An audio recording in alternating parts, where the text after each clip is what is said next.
ஜெய் ஸ்ரீராம்.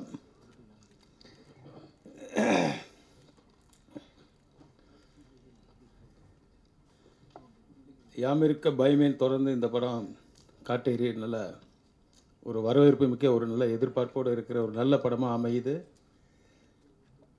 நம்ம எல்லாம் பார்த்துருப்பாங்க, ரெட்டை ஏரி, திண்டிவனம் பக்கத்தில் ஒரு ஏரி, போரூர் ஏரி அப்படின்ட்டு அங்கெல்லாம் மீன் தான் கிடைக்கும் இல்லையா?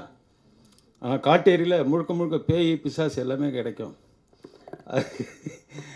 டீச்சரை பார்த்துருப்பீங்க, ரொம்ப கலக்கலாக இருக்குது. ஸோ எனக்கும் ஒரு நீண்ட இடைவெளிக்கு பிறகு ஒரு நல்ல ஒரு பேய் படம் இதில் அமைஞ்சிருக்கு. முக்கியமான கதாபாத்திரம் எனக்கு அமைஞ்சிருது, ரொம்ப சந்தோஷம். புரிசர் சார் இதுக்கு முன்னாடி அவங்க சொன்னது மாதிரியே தொடர்ந்து திரைப்படங்களை எடுத்து தமிழ் மக்களை வாழ வைத்து கொண்டிருக்கும் அவருக்கு இங்கு இந்த சபையில் ஒரு நன்றியை தெரிவித்துக் கொள்கிறேன். மேலும் மேலும் என்றும் வற்றாத ஜீவநதியாக அவர்கள் படம் எடுத்துக்கிட்டே இருக்கணும்னு உங்கள் சார்பாகவும் எனது சார்பாகவும் அவருக்கு வாழ்த்து தெரிவிக்கிறேன். வைபவ் சார் சொல்ல தேவையில்ல, ஆரம்பத்திலேருந்து நல்ல வளர்ச்சி பெற்ற ஒரு நல்ல நடிகர், எந்த ஒரு கனமும் இல்லாமல், திரைக்கணமெல்லாம் இல்லாமல் நான் பார்த்ததுலே ஒரு நல்ல ஆர்டிஸ்டில் இவரும் ஒரு எனக்கு ரொம்ப பிடிச்ச ஆர்டிஸ்டாக இருக்கார். ஏன்னு சொன்னால் ஒரு சாதாரண ஒரு மனப்பான்மை, அதாவது ஒரு நல்ல ஒரு மனிதர்கள் எப்படி பழகுவாங்களோ அதே மாதிரி ஒரு ஒரு ஹீரோ அப்படின்ற மாதிரிலாம் ஒரு சின்ன இதெல்லாம் கிடையாது. எல்லாம் ஃப்ரெண்ட்ஸ் மாதிரி நல்லா பழகி எல்லாரோடுமே ரொம்ப, அதாவது சப்ஜெக்ட் அப்போ தான் சீன் நடிக்க போகும்போது தான் நாங்கள் அந்த சீனில் இருக்கோன்றது ஞாபகம். அதுக்கு முன்னாடி எல்லாம் உட்காந்து பேசும்போதெல்லாம் ஜாலியாக ஃப்ரெண்ட்ஷிப்பாக உட்காந்து பேசிகிட்டு இருப்போம். ஸோ அங்கே அந்த விஷயத்தில் ஹீரோ சார் எனக்கு ரொம்ப பிடிச்சிருக்கு. இந்த மாதிரி எல்லா ஹீரோவும் பழகணுன்ட்டு இந்த சபையில் கேட்டுக்கிறேன். ஏன்னா யாரும் இந்த இண்டஸ்ட்ரீஸில் மேலே கீழே இல்லாமல் ஒரு சராசரியாக மனிதர்களை போல பழகணும் அப்படின்ற ஒரு எதிர்பார்ப்பு இதை நான் இந்த சபையில் கேட்டுக்கிறேன். மேலும் அங்கே தாடி பாலாஜி பார்த்தேன், இங்கே ஒரு மீச பாலாஜி பார்க்குறேன். அவரும் நல்ல காமெடியை போட்டு கலக்கிட்டு இருக்காரு. அப்புறம் சதீஷ் மற்றும் கருணாகரன் அவர் நல்லா பண்ணியிருக்காங்க.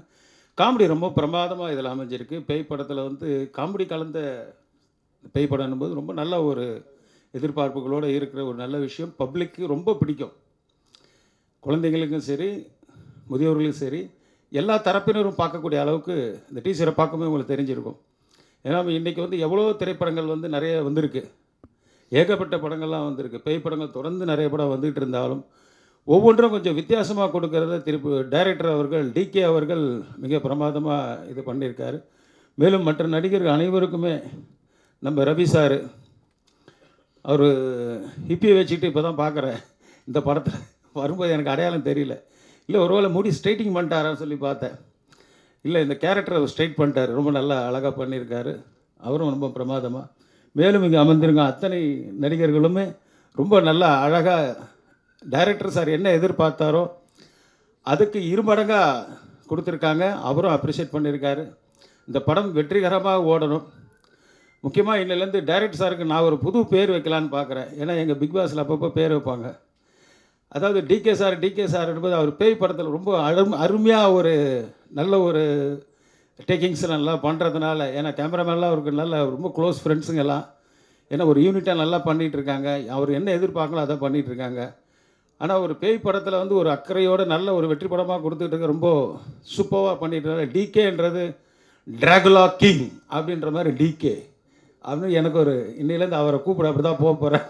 டிராகுலா கிங் அப்படின்னால டிகே டைரக்டர் அப்படின்றது.